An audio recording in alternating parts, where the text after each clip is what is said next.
sa ating tagamasid Pampurok, Dr. Susan Esquito, sa ating panauhin punong guro ng parang elementarya ng Mambog, Ginong Carlos E. Binugan, sa ating presidente ng PTA, Ginoong Roberto Reyes, sa ating panauhin Ginang Melinda C. Reyes, mga minamahal na guro, mga magulang, mga kapwa kong magsisipagtapos, magandang umaga po.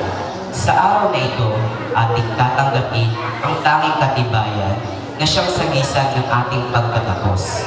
Sa loob ng 6 na taon ng paghihintay, heto at abot kamay na natin ang unang tagumpay. Subalit, lahat ng ito'y hindi natin makakamtan kung hindi sa tulong ng mga taong nagmamahal at tunay na nagmamalasakit sa ating mga musmos.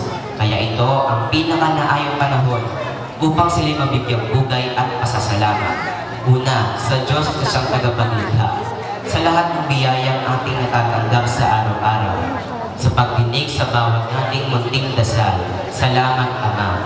Pangalawa, sa ating mga magulang na walang hinangad kundi tayo ay mapabuti, sa aking mga magulang at sa lahat ng mga magulang na naririto ngayon.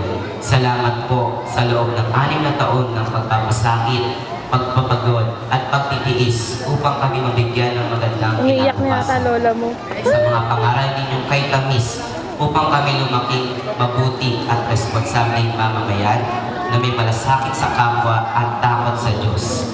Tunay kang walang yamang tutumbas sa dakila ninyong hangarin para sa amin. Maraming salamat po. Sa aking paaralan, ikaw ang salamat sa pagtupog mo sa amin. Ikaw ang naging pangalawa naming tahanan at naging bibig saksi sa bawat hakbang na aming napagtagumpayan.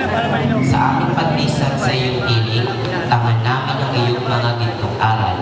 Tunay kang tahanan ng karunungan. Sa aming mga guro, salamat po sa inyong patyagang pagtuturo sa amin. Sa mga dedikasyon at pagpupursige ninyo, itong musmos na isip ay lumago. Salamat po sa mga pangaral at pag-aaruga ay pinakita nyo tulad ng isang ama at ina sa kanilang mga anak. Kayo ang magsilbing pangalawa naming mga magulang na hangad di kami mapabuti. Lagi kayong nasa aming likuran upang kami gabayan at pilit na nagpapaintindi sa mga bagay na di namin lubusang maintindihan. Pangakong ang mga aral ninyo ay di malilimutan saan man